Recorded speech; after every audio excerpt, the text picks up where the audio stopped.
Yes కీర్తి, ఏదైతే AP ముఖ్యమంత్రి చంద్రబాబు నాయుడు ఈ నెల 17వ తారీఖున తను విదేశీ పర్యటనకు అయితే వెళ్లడం జరిగింది. ఈయనైతే వ్యక్తిగత విదేశీ పర్యటన అయితే పెట్టుకోవడం జరిగింది. ఎందుకంటే ఈ నెల 20వ తారీఖున చంద్రబాబు నాయుడు బర్త్డే సందర్భంగా ఆయన ప్రతి సంవత్సరం కూడా ఈ విధంగానే కుటుంబ సమేతంగా ప్రతి సంవత్సరం కూడా ఒక 5 రోజుల పాటు కూడా విదేశాలకు వెళ్లి అక్కడైతే తను సేద తీరిన తర్వాత తిరిగి మళ్లీ రాష్ట్రానికి రావడం జరుగుతుంది. అయితే ఆయన ప్రతిపక్షంలో ఉన్నా లేకపోతే అధికార పక్షంలో ఉన్నప్పుడు కూడా ప్రతిసారి కూడా ఇదే తరహాలో ఆయన ప్రతి సంవత్సరం కూడా ఒక 5 రోజుల పాటు కూడా విశ్రాంతి కోసం విదేశాలకు అయితే వెళ్లడం అయితే జరుగుతుంది. అయితే ఈసారి కూడా అదేవిధంగా ఈ నెల 17వ తారీఖున సీఎం చంద్రబాబు అదేవిధంగా సతీమణి భువనేశ్వర్తో పాటు నారా లోకేష్ అదేవిధంగా నారా బ్రాహ్మణితో పాటు మనవడు దేవాన్స్తో పాటు 5గురు కలిపి కూడా తమ విదేశాలకు అయితే వెళ్లడం జరిగింది. అయితే విదేశాలకు వెళ్లిన తర్వాత నుంచి ఈ రోజు వరకు కూడా సీఎం చంద్రబాబు సేద తీరినట్లుగా కూడా అయితే మనకి తెలుస్తున్న పరిస్థితి కనిపిస్తుంది. అయితే ఈ రోజు రాత్రి 7:30 సమయంలో తిరిగి అయితే చేరుకోబోతున్నారు, ఢిల్లీ చేరుకోబోతున్నారు. ఢిల్లీ చేరుకున్న తర్వాత కీలక పరిణామాలు ఉండబోతున్నాయి అనేది మనకి చాలా స్పష్టంగా అర్థమవుతున్న విషయం అయితే చెప్పుకోవచ్చు. ఎందుకంటే 5 రోజుల పాటు కూడా సీఎం చంద్రబాబు వ్యక్తిగత తన టూర్లో ఉన్నప్పుడు కూడా రాష్ట్రంలో ఏం జరుగుతుంది, రాష్ట్రంలో స్థితిగతులు కానీ పరిపాలన విధానం కానీ లేకపోతే మిగతా వాటి పట్ల కూడా ఏ విధంగా ఉంది అనే దాని మీద కూడా పూర్తిగా క్షుణ్ణంగా పరిశీలిస్తున్న పరిస్థితి కనిపిస్తుంది. ఒకవైపు చూసుకుంటే మెగా డిఎస్సీ కూడా ఓపెన్ చేసిన పరిస్థితి కనిపిస్తుంది. దాన్ని రిలీజ్ చేయడానికి కూడా విద్యాశాఖ మంత్రి ఉన్న లోకేష్ కూడా విదేశాల పర్యటన ఉండడంతో రేపు ఈ మెగా డిఎస్సీకి సంబంధించి కూడా ఒక కీలక ప్రకటన రాబోతుంది అనేది మాత్రం చాలా స్పష్టంగా అర్థమవుతున్న పరిస్థితి కనిపిస్తుంది. అయితే ఇక్కడ ఏదైతే చంద్రబాబు నాయుడు ఈ రోజు రాత్రికి ఢిల్లీలో వెళ్లబోతున్నారు, రేపు ఉదయం 10 గంటల నుంచి కూడా ఆయన చాలా బిజీగా కూడా గడపబోతున్నారని చెప్తుంది. ఎందుకంటే పలువురు కేంద్ర మంత్రులను కూడా కలవబోతున్న పరిస్థితి అయితే కనిపిస్తుంది. మొత్తం పూర్తిగా చూసుకునేటప్పటికీ మొదటిగా 10 గంటల సమయంలో 10 గంటల 30 నిమిషాల సమయంలో ఆయన చూసుకుంటే జలశక్తిని మంత్రిని కలవబోతున్నారు. ఈయన కలిసిన తర్వాత అక్కడ చాలా కీలకమైన అంశాలు చర్చలోకి రాబోతున్నాయి అనేది మాత్రం చాలా స్పష్టంగా అర్థమవుతుంది. ఎందుకంటే ఇక్కడ ఒకవైపు పోలవరం కావచ్చు, లేకపోతే నదుల అనుసంధానం కావచ్చు, లేకపోతే రాష్ట్రంలో ఏవైతే నీటి ప్రాజెక్టులు ఉన్నాయో అది సెంట్రల్కి సంబంధించిన నీటి ప్రాజెక్టులు కావచ్చు, అదేవిధంగా రాష్ట్రానికి సంబంధించిన నీటి ప్రాజెక్టులు కావచ్చు. అంటే రాష్ట్రానికి సంబంధించిన నీటి ప్రాజెక్టులు కూడా సెంట్రల్ ఎంతో కొంత వాటా ఉంటుంది కనుక ఆ నేపథ్యంలోనే పూర్తి స్థాయిలో దానిపై చర్చించనున్నారని చెప్పుకోవచ్చు. ఎందుకంటే చాలా ప్రతిష్టాత్మకంగా తీసుకోబోతున్న పోలవరం ప్రాజెక్టుకి సంబంధించి ఏదైతే 2029 కల్లా కూడా 2027 ఎండింగ్ కల్లా పూర్తి చేస్తానంటూ కూడా చంద్రబాబు నాయుడు ఇప్పటికే బహిరంగంగా చెప్పిన పరిస్థితి ఉంది కనుక దీని మీద సుదీర్ఘంగా చర్చలు అయితే కొనసాగబోతున్నాయి అనేది మాత్రం చాలా స్పష్టంగా అర్థమవుతుంది. ఎందుకంటే ఇప్పటి వరకు కేంద్రం విడుదల చేసిన నిధులు కావచ్చు, లేకపోతే జగన్మోహన్ రెడ్డి హయాంలో ఏవైతే రీటెండరింగ్ పేరుతో అది నిలిచిపోయిన విధులు కావచ్చు, లేకపోతే అది వాల్ కూలిపోయిన విషయం కావచ్చు, అక్కడ నాణ్యత గల ప్రమాణాలు ఏమీ లేవు. కేవలం కన్స్ట్రక్షన్ సమయంలో వాళ్ళు కావాలని చెప్పి ఇష్టాన్ని రీతిగా అప్పుడున్న కాంట్రాక్టర్లందరూ కూడా ఈ విధంగా చేశారు కనుక అటువంటిది ఏమీ లేకుండా పూర్తి స్థాయిలో కూడా పోలవరం పూర్తి చేయడానికైతే పూర్తి స్థాయిలో కూడా సన్నద్దమవుతున్నాం కనుక ఈ నేపథ్యంలోనే రావాల్సిన నిధులు అదేవిధంగా జరగవలసిన పనులకు సంబంధించి పూర్తి స్థాయిలో కూడా ఆయన అయితే మాట్లాడడం అయితే కేంద్ర జల శక్తి మంత్రితో అయితే మాట్లాడబోతున్నారు. దాని తర్వాత మళ్ళీ చూసుకుంటే 11:30 గంటలకి ఏదైతే హోంశాఖ మంత్రికి కలవబోతున్నారు, దానికి ముందే రక్షణ శాఖ మంత్రిని కూడా కలవబోతున్న పరిస్థితి కనిపిస్తుంది. మొత్తం అంటే ఉదయం 10 గంటల నుంచి కూడా పూర్తి స్థాయిలో ఆయన అయితే మొత్తం మంత్రులందరూ కూడా కలవబోతున్న పరిస్థితి అయితే కనిపిస్తుంది. అయితే ఇప్పుడు కేంద్ర న్యాయశాఖ మంత్రి కూడా రామ్ మేఘ్వాల్తో కూడా భేటీ అవ్వబోతున్నారు. ఎందుకంటే న్యాయశాఖకు సంబంధించినంత వరకు ఏదైతే హైకోర్టు ఇక్కడ ఏర్పాటు కానీ లేకపోతే కర్నూలుకు సంబంధించినంత వరకు హైకోర్టు బెంచ్ తరలించడం కానీ ఇవన్నిటి మీద కూడా ఒక న్యాయపరమైన సలహాలు తీసుకోబోతున్నారు అనేది మాత్రం నాకు చాలా స్పష్టంగా అర్థమవుతుంది. ఎందుకంటే న్యాయశాఖ మంత్రితో భేటీ అయిన తర్వాత ఇప్పుడు ఏదైతే ప్రస్తుత తాత్కాలిక హైకోర్టుగా ఉన్న అమరావతిలో ఉన్న హైకోర్టుని ఒకవేళ కానీ కర్నూలు కానీ తరలించాలనుకుంటే ఎటువంటి న్యాయపరమైన చిక్కులు లేకుండా తరలించాలి. ఎందుకంటే అక్కడ కర్నూలు ప్రాంత వాసులకు కానీ రాయలసీమ వాసులకు కానీ తప్పకుండా అక్కడ హైకోర్టును తరలిస్తాం, దానివల్ల ఏదంతో కొంత ప్రయోజనం అయితే చేకూరుతుందంటూ కూడా ఇప్పటికే కూటమి ప్రభుత్వానికి సంబంధించినప్పుడు ఎన్నికల హామీల్లో కావచ్చు, లేకపోతే కూటమి ప్రభుత్వం వచ్చిన తర్వాత కూడా పూర్తి స్థాయిలో వీళ్ళంతా కూడా ఒక ఆలోచన చేసిన పరిస్థితి కనిపిస్తుంది. అక్కడ రాయలసీమ ప్రజలకు కూడా పూర్తిగా కూడా వీలైతే మాట ఇచ్చిన పరిస్థితి కనిపిస్తుంది. దీని నేపథ్యంలోనే న్యాయశాఖ మంత్రితో మాట్లాడిన తర్వాత ఎటువంటి పరిణామాలు చోటు చేసుకోబోతున్నాయి, చంద్రబాబు ఎటువంటి ప్రకటన చేయబోతున్నారు అనేది ఒక ఆసక్తికర అంశంగా మారుతుంది. మరో విషయంలో చూసుకుంటే మధ్యాహ్నం 2 గంటల సమయంలో మొత్తం పూర్తిగా కేంద్ర హోంశాఖ మంత్రి అమిత్ షాను కూడా మీట్ అవబోతున్నారు. ఇందులో కలిసిన తర్వాత ఏదైతే రాజకీయ పరిణామాలు ప్రస్తుతానికి ఏపీలో ఎటువంటి రాజకీయ పరిణామాలు చోటు చేసుకున్నాయి, అదేవిధంగా కొన్ని కేసులకు సంబంధించి ఇప్పటికే చూసుకుంటే వైఎస్ఆర్ కాంగ్రెస్ పార్టీలో ఎవరైతే కీలక నేతలు ఉన్నారో కొంతమంది అరెస్టు చేయడం జరిగింది, కొంతమంది ఇప్పటికే జైలుకు వెళ్లిన పరిస్థితి కనిపిస్తుంది, మరి కొంతమందిని రిమాండ్లో ఉంచిన పరిస్థితి కనిపిస్తుంది. కానీ వాళ్ళందరి గురించి కూడా ఒకసారి కేంద్ర హోంమంత్రి అమిత్ షాతో అయితే చంద్రబాబు చర్చించబోతున్నారు. దాంతో పాటు ఏదైతే ఆంధ్రప్రదేశ్కి సంబంధించినంత వరకు రాజ్యసభ స్థానాలు ఏవైతే ఖాళీగా ఉన్నాయో వాళ్ళని ఏ విధంగా కేటాయించాలి, ఎందుకంటే కూటమి పొత్తు ధర్మంలో భాగంగా అటు టీడీపీ కానీ జనసేన కానీ బీజేపీ కానీ పొత్తు ధర్మాన్ని పాటించాలి కనుక తప్పకుండా ఏ విధంగా ముందుకెళ్తే బాగుంటుంది, ఖాళీ అయిన రాజ్యసభ స్థానాలతో పాటు ఖాళీ అవ్వబోతున్న రాజ్యసభ స్థానాలు ఏ విధంగా ఉండబోతున్నాయి, ఎవరెవరికి కేటాయింపులు జరగాలన్న దాని మీద కూడా పూర్తి స్థాయిలో కూడా అమిత్ షాతో చర్చించనున్నారు. అయితే అది కాకుండా పూర్తిగా అమిత్ షాని త్వరలో రాబోతున్న తమిళనాడు ఎలక్షన్ కి సంబంధించి కావచ్చు, లేకపోతే ఇక్కడ ఏవైతే ఏపీలో కొన్ని స్థానిక సంస్థలకు సంబంధించి ఎలక్షన్స్ కూడా సర్పంచ్ ఎలక్షన్స్ కూడా వచ్చే సంవత్సరం రాబోతున్నాయి కనుక ఈ నేపథ్యంలో పూర్తిగా అమిత్ షాతో అయితే చర్చించబోతున్నారు. మొత్తానికి 5 రోజుల పాటు కూడా చంద్రబాబు వ్యక్తిగత టూర్ ముగిసింది. రేపైతే బిజెపిగా ఢిల్లీలో అయితే సాగబోతున్న మొత్తం అంతా కూడా కొనసాగబోతుంది. ఎల్లుండి రేపు సాయంత్రం కానీ ఎల్లుండి పొద్దున్న కానీ మళ్ళీ అమరావతి అయితే చేరుకోబోతున్నారు. కీర్తి. థ్యాంక్ యూ రాజు. తెలంగాణలో రోహిత్ వేముల చట్టాన్ని తీసుకురావాలని సీఎం రేవంత్ రెడ్డికి కాంగ్రెస్ అగ్రనేత రాహుల్ గాంధీ లేఖ రాశారు. రోహిత్ వేముల, పాయల్ తాడ్వి, దర్శన్ సోలంకి వంటి మంచి భవిష్యత్తు ఉన్న యువకులు అర్థాంతరంగా తమ జీవితాలను ముగించారని ఆ లేఖలో పేర్కొన్నారు. ఇలాంటి ఆత్మహత్యలను నివారించాల్సిన అవసరం ఉందన్నారు. తెలంగాణలో యువత హత్యలను ఆపేందుకు కొత్త చట్టం తీసుకురావాలని సీఎం రేవంత్ రెడ్డిని రాహుల్ గాంధీ లేఖలో కోరారు. డాక్టర్ బిఆర్ అంబేద్కర్, రోహిత్ వేములతో పాటు లక్షలాది మంది ఎదుర్కొన్న వివక్షను ఇతరులు ఎదుర్కోకుండా ఉండేందుకు ఈ చట్టాన్ని రూపొందించాలని సూచించారు. నేటికి ఇదే అంశానికి సంబంధించి పూర్తి అప్డేట్స్ మా ప్రతినిధి భాస్కర్ అందిస్తారు. భాస్కర్. తెలంగాణ సీఎం రేవంత్ రెడ్డికి ఏఐసీ అగ్రనేత రాహుల్ గాంధీ లేఖ రాశారు. హైదరాబాద్లో జరుగుతున్నటువంటి హెచ్సియు భూములకు సంబంధించి అనేక విషయాల్లో కొంత విద్యార్థి లోకంతో కూడా గొడవలు ఉన్న నేపథ్యంలో తను ఆత్మహత్య చేసుకున్న పరిస్థితి. అయితే ఆ నేపథ్యంలోనే ఇలాంటి విద్యార్థి లోకాలు చాలా మంది ఉన్నారు. అలాంటివి లేకుండా ఇష్యూ చేయాల్సిన పరిస్థితి ఉన్న పరిస్థితి. ఎందుకంటే ఒక తెలంగాణ రాష్ట్రంలో రోహిత్ వేముల ఒక చట్టం తీసుకురావాలి, తీసుకొచ్చి ఎవరు కూడా ఇలాంటి ఆత్మహత్యల పాల్పడొద్దు, దీనిపై తప్పకుండా చట్టం చేయాలని చెప్పి సీఎం రేవంత్ రెడ్డి కోరిన పరిస్థితి. ఎందుకంటే చూస్తున్నాం మనం ఆత్మహత్యలు నివారించాల్సిన ఉందని చెప్పి రాహుల్ గాంధీ చెప్పడంతో ఇక ముందుపై కూడా తెలంగాణ రాష్ట్రంలో ఎవరు కూడా విద్యార్థులు ఆత్మహత్య చేసుకోవద్దు, ఇలాంటి ప్రాణత్యాగానికి ఒడిగట్టొద్దని చెప్పి రాహుల్ గాంధీ రేవంత్ రెడ్డిని కోరిన పరిస్థితి.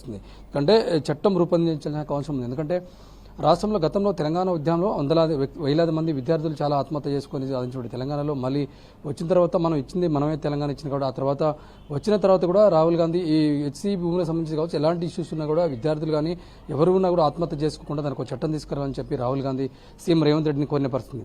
ఇక్కడ మంచి భవిష్యత్తు ఉన్న విద్యార్థులు ఇలాంటి ఆత్మహత్య చేసుకుంటే వాళ్ళ కుటుంబాలు రోడ్డున పడుతున్నాయి, వాళ్ళ జీవితం అర్ధాంతరంగా ముగిపోతుంది కాబట్టి ఆ పరిస్థితి చేయకూడదని చెప్పి సీఎంకు చెప్పిన పరిస్థితి ఉంది. అదే లేఖపూర్వకంగా రాసిన పరిస్థితి. ఎందుకంటే ఎంతో భవిష్యత్తు ఉన్న విద్యార్థులు ఇట్లా చేసుకోవడం వల్ల అది దేశానికి నష్టం, భవిష్యత్తు అంతా చిందరవందరం అవుతుంది కాబట్టి తప్పకుండా దీనిపై చట్టం తీసుకురావాలి. ఇలాంటి చట్టంలో రూపొందించిన తర్వాత మరొకెక్కడ కూడా ఇలాంటి సంఘటనలు జరగకుండా ప్రభుత్వం చర్యలు తీసుకోవాలని చెప్పిన పరిస్థితి ఉంది. దీనిపై ఇప్పటికే సీఎం రేవంత్ రెడ్డి జపాన్ టూర్లో ఉన్నారు. దీని తర్వాత వచ్చిన తర్వాత ఎస్సీ భూముల గురించి ఏం జరుగుతుంది, నిజంగా వాస్తవం ఉందా లేదా, అసలు రోహిత్ వేములకు సంబంధించిన అంశం ఏముందని చెప్పి పూర్తిసార్లు చెప్పే పరిస్థితి. ఆ నేపథ్యంలోనే ప్రభుత్వం తీసుకురాకుండా దానిపై చర్యలు తీసుకోవాలి. అదేవిధంగా చట్టం తీసుకొచ్చిన తర్వాత ఎవరు కూడా ఇలాంటి సంఘటనలు పాల్పడకుండా ప్రభుత్వాలు చర్యలు తీసుకోవాలని చెప్తున్న పరిస్థితి. దీనిపై చట్టం చేస్తే కనుక ఇలాంటి సంఘటనలు జరగకుండా ప్రభుత్వం జాగ్రత్త తీసుకోవాలని చెప్తున్న పరిస్థితి ఉంది. Mamata. Right, thank you Bhaskar, thanks for the updates. అంతర్జాతీయంగా నెలకొన్న డిమాండ్ కారణంగా బంగారు ధరకు మళ్లీ రెక్కలొస్తున్నాయి. అమెరికా, చైనా మధ్య వాణిజ్య పోరు, డాలర్ బలహీన పడటం వంటి కారణాలతో ముదురు పర్లు బంగారం వైపు మొగ్గు చూపుతుండటంతో అంతర్జాతీయ మార్కెట్లో బంగారం ధర పెరుగుతూనే ఉంది. ఏకంగా ఇవాళ లక్షకు చేరింది పసిడి ధర. 99,600 ఉన్న ధర లక్షకు చేరింది. దీంతో పసిడి ప్రియులు షాక్ అవుతున్నారు. ₹1,00,000 కొనడం ఎలా అని షాక్ అవుతున్నారు. రైట్గా ఇదే అంశంపై మరింత సమాచారం మా ప్రతినిధి నల్గొండ నుంచి శ్రీనివాస్ అందిస్తారు. శ్రీనివాస్.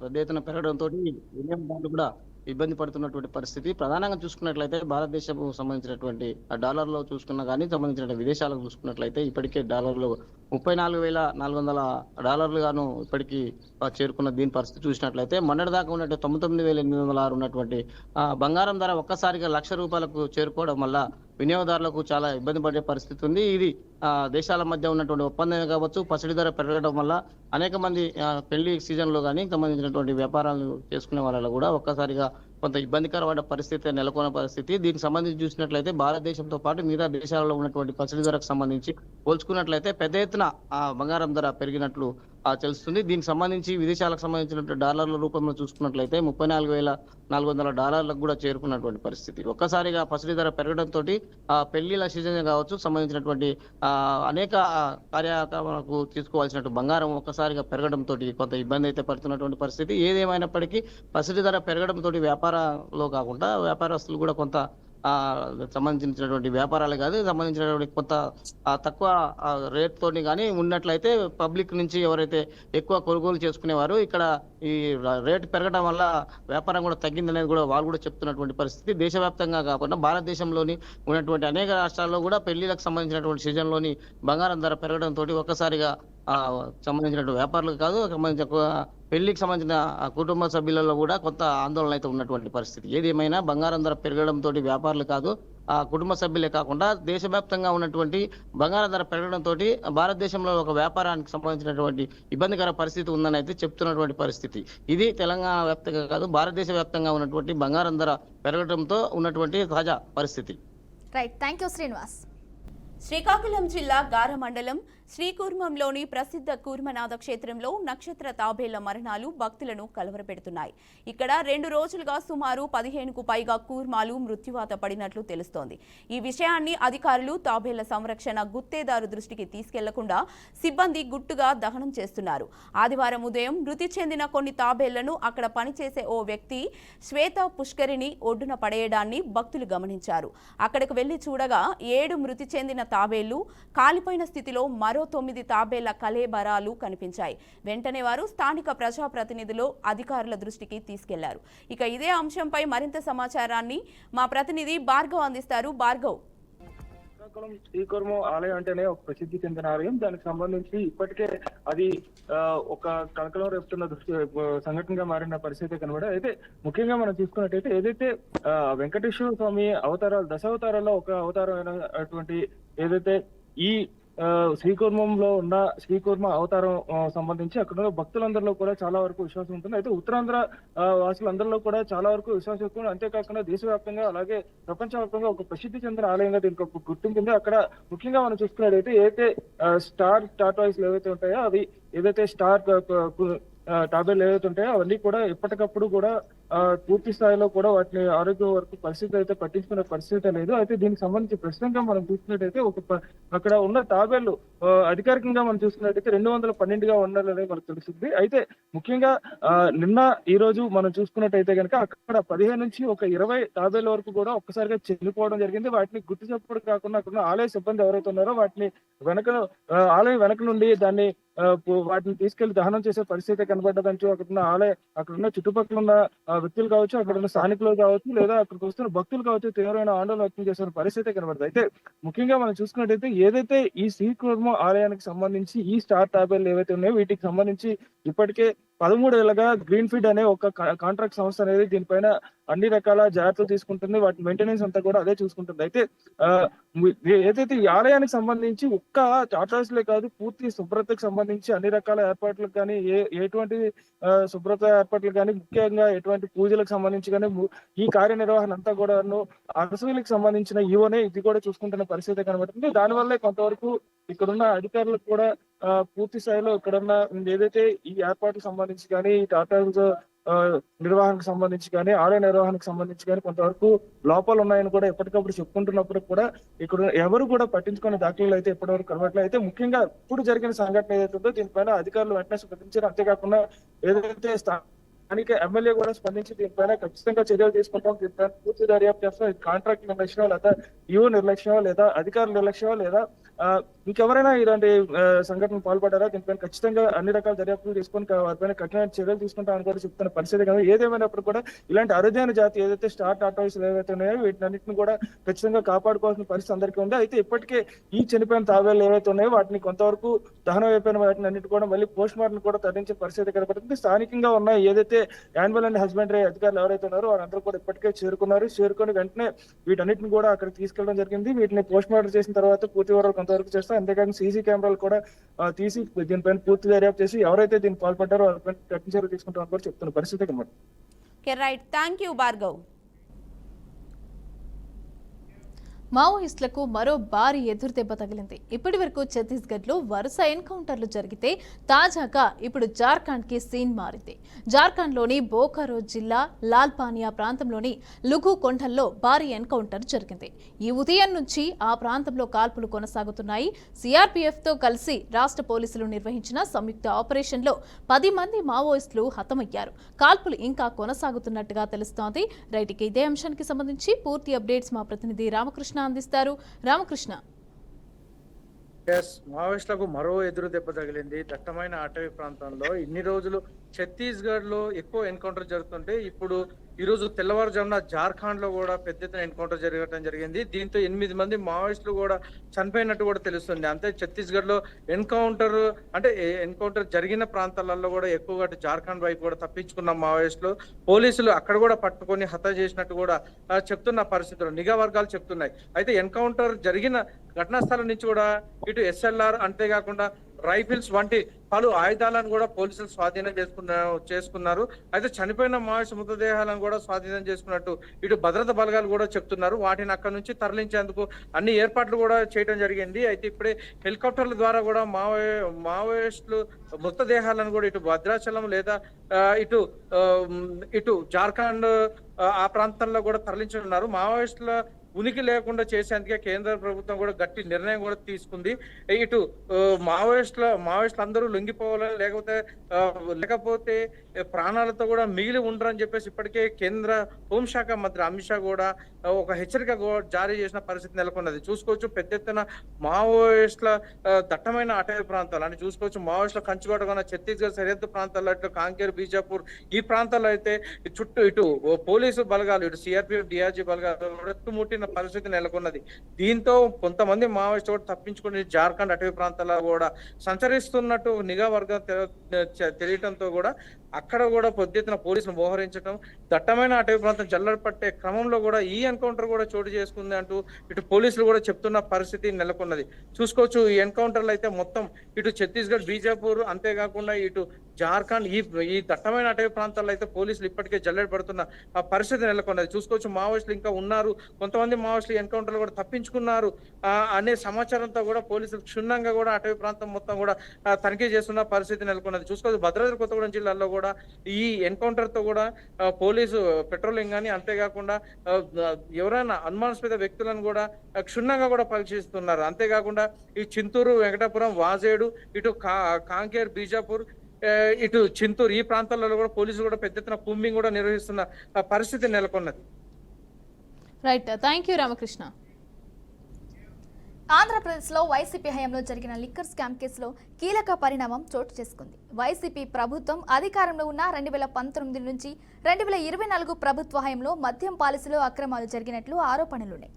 ఈ కేసులో ఇప్పటికీ పలువురిని విచారించింది సిట్. ఇప్పటి వరకు ఒక్కసారి కూడా విచారణకు హాజరు కాని రాజ్ కసిరెడ్డి సడన్ గా స్పందించారు. ఎవరు ఊహించని విధంగా కసిరెడ్డి సిట్ నోటీసులకు స్పందించారు. రేపు 12 గంటలకు విచారణకు హాజరవుతానని సిట్ అధికారులకు సమాచారం అందించారు. కాగా ఈ కేసులో ఆరోపణలు ఎదుర్కొంటున్న మాజీ ఎంపీ విజయసాయిరెడ్డి, ఎంపీ మిథున్ రెడ్డి ఇప్పటికే సిట్ విచారణకు హాజరయ్యారు.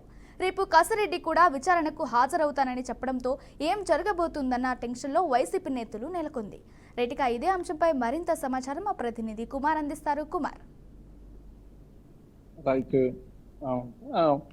ఈ ఆంధ్రప్రదేశ్ లో 2019 నుంచి 2024 వరకు జరిగినటువంటి లిక్కర్ స్కామ్ కేసులో పెద్ద ఎత్తున లిక్కర్ స్కామ్ జరిగిందని ఒక అభియోగంలో సిట్ అయితే ఏర్పాటు చేశారు. ఆ సిట్ ఏర్పాటు చేసిన క్రమంలో ఏర్పాటు చేసి విచారణ అధికారం జరుగుతున్న క్రమంలో రాజ్ కసిరెడ్డికి ఇప్పటికి 4 సార్లు నోటీసులు పంపించిన 4 సార్లు రాజ్ కసిరెడ్డి స్పందించాల.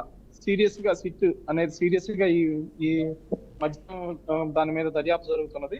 ఈ దర్యాప్తులో భాగంగా ఇప్పటికే మిథున్ రెడ్డితో పాటు విజయసాయి రెడ్డిని కూడా విచారణ పిలిచిన తర్వాత మిథున్ రెడ్డి కూడా ఇది కక్ష సాధింపు చర్య అని చెప్పి 2 రోజుల క్రితం మీడియా పాయింట్ లో ఇది మాట్లాడటం జరిగింది. నేను అధికారులకు పూర్తిగా సహకరిస్తున్నాను, సహకరిస్తాను, మళ్ళీ వాళ్ళు విచారణ పిలిస్తే వస్తాను, దీంట్లో ఎటువంటి నా తప్పు ప్రమేయం లేదు, దీన్ని కావాలనే ఉద్దేశపూర్వకంగానే నన్ను ఈ కేసులో ఇరికిస్తున్నారు, ఇది రెడ్ బుక్ రాజ్యాంగం అని చెప్పి ఆ రోజు మిథున్ రెడ్డి మాట్లాడిన మాట కరెక్ట్ గా 2 రోజుల తర్వాత కీలక పరిణామం చోటు చేసుకుంది.